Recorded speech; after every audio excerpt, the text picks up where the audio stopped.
Madam శిష్యురాల్ని ఇది చెప్పుకోవడం నాకు నచ్చుతుంది.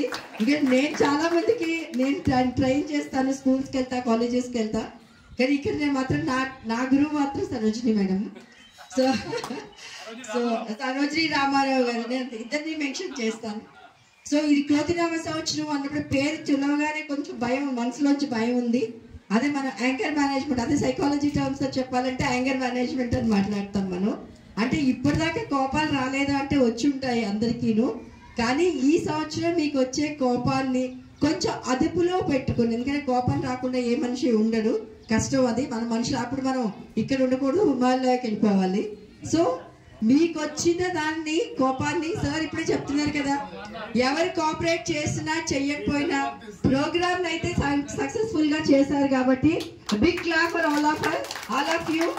మెయిన్లీ వాకర్స్ అసోసియేషన్ ఎవరైతే ఉన్నారో, అందుకే లాస్ట్ టైం కూడా నాకు ఇదే ఎక్స్ప్రెస్ చేశారు. సార్ అప్పుడు అన్నారు ఉగాదికి లేదు మేడం, మనం హోలీ చేయలేదు కానీ ఉగాదికి చేస్తామని అన్నారు. రియల్ గానే ఇప్పుడు నేను కలిసినప్పుడు కూడా అదే మాట్లాడాను. కోపాలు ఉంటాయి, దాన్ని మనం ఏమీ చెయ్యలేము. అండ్ ఎదుటివాడి కోపం కూడా వాళ్ళకి ఎవరి మీద చూపించాలో తెలియనప్పుడు ఎవరు ఎదురుకుండా కనిపిస్తారో వాళ్ళ మీద చూపిస్తారు. కాబట్టి వచ్చిన కోపం వచ్చిన దాన్ని ఎలా తగ్గించుకోవాలి, లేదంటే ఎలా డైవర్ట్ చేసుకోవాలి అన్నది ఒక్కటే ఆలోచించండి. ఒకవేళ అంటే నేను సింపుల్ టర్మ్స్ చెప్పాలంటే, ఒకవేళ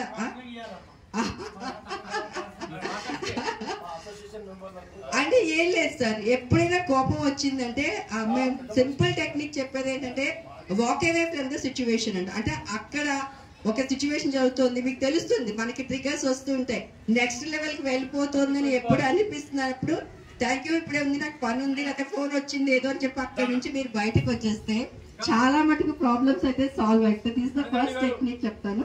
ఓకే, సో జీవితంలో ఎలా అయితే షడ్రుచులు ఉంటాయో మన జీవితంలో కూడా అన్ని ఎమోషన్స్ ఉంటాయి.